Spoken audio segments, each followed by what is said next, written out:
Linda, c'est ton tour. La Bible dit que tu dois te soumettre à ton mari. La soumission, c'est quoi? C'est pas l'esclavage. La soumission, c'est le respect. C'est tout ce que ça veut dire. Ça veut dire, femme, respecte ton mari. Tu sais, tu peux tout donner à un homme. Tu peux tout lui donner. Mais s'il ne sent pas que tu le respectes, il ne peut pas être comblé. Donc, il aime ça. Il faut lui donner ce qu'il aime pour qu'il soit épanoui. Tu as compris? Maintenant, il y a une deuxième chose dont l'homme se nourrit. Ma fille, parfois, ton cœur est couché à côté, son amour est là, et puis il est 2 h du matin, et puis lui-même, il ne maîtrise pas certaines choses. Il se retrouve dans ses conditions normales, c'est pas anormal, normales de température et de pression. Et il va dire, mon amour, quand il dit mon amour à 2 h du matin, comment tu réponds? Oui, mon cœur. Ça peut lui arriver d'être dans les mêmes conditions à 5 h du matin. Comment tu réponds? Oui, mon cœur. 13 h. Mon amour? Oui, mon cœur. Vous savez, quand les gens se marient, il faut leur dire ce qu'ils vont rencontrer dans le mariage. Il ne faut pas leur enseigner la foi. Ça n'a pas de sens, dans un certain sens. Même si la foi est nécessaire partout. Quand vous regardez les causes de divorce, c'est quoi généralement? Soit madame dit, je ne veux pas aller avec monsieur. Bon, pour monsieur qui dit, je ne veux pas aller avec madame, c'est rare. Madame dit, je ne vais pas avec lui 1 an, 2 ans, 3 ans. Et vous avez la cause du sexe qui est la cause majeure. Une bonne femme dit oui à son mari. Et un bon mari peut comprendre que parfois sa femme est fatiguée. Donc l'homme, il se nourrit, lui, sur le plan psychologique, de ce qu'il voit. Toi, tu te nourris de ce que tu entends. Ça veut dire que tu dois t'arranger tous les jours pour être tout aussi belle que tu l'es aujourd'hui. Les cheveux toujours bien faits, le maquillage toujours bien à l'endroit, les sprays, les déodorants comme il faut. Tu dois toujours être prête pour accueillir ton mari. Quand tu sortiras de chez toi, tu es une femme mariée. Il y a des parties de ton corps qu'on ne doit pas voir, qui sont réservées uniquement à ton mari.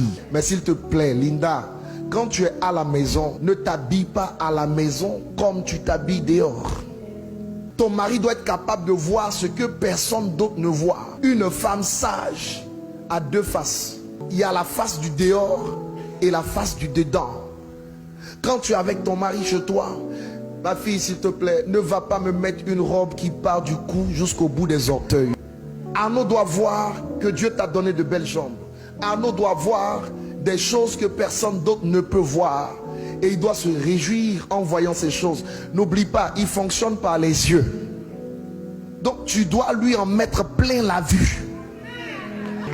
Une bonne femme a un vêtement dans la maison qui est différent du vêtement du dehors. Elle a même une 3e dimension.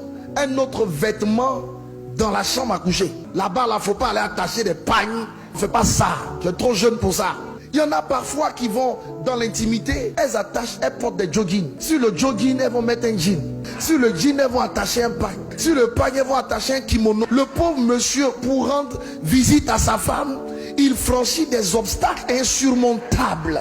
Il y a des vêtements adaptés. Et tu les connais. Les nuisettes et tout ce qui va avec. Tu vois, aujourd'hui tu es entré dans le mariage, c'est une victoire. Mais rester dans le mariage, c'est un autre championnat qui commence. Oui, il faut dire ça. Surtout quand elles sont chrétiennes, ils sont chrétiens. Quand tu t'es marié là, ce n'est pas fini. C'est une victoire que tu as acquise, mais il y a un autre combat dedans. Voilà, donc il faut agir de façon sage pour rester dans cette victoire. Je vous dis une dernière chose et puis je vais vous bénir. Écoutez-moi bien. Arnaud, pour que tu puisses gagner ta femme, il faut gagner son cœur. Aimer, c'est gagner son cœur. Et quand tu gagnes le cœur de ta femme, et si tu réussis à gagner son cœur, tu gagneras son corps. Ne cherche pas à gagner le corps si tu n'as pas gagné le cœur. Linda, tu veux gagner le cœur de ton mari? Ne cherche même pas à gagner le cœur. Gagne le corps et tu auras le cœur. On ne se marie pas pour être heureux. On se marie pour rendre l'autre heureux. Et si tu le rends heureux et qu'il te rend heureuse, vous vous rendez heureux. Vous êtes heureux.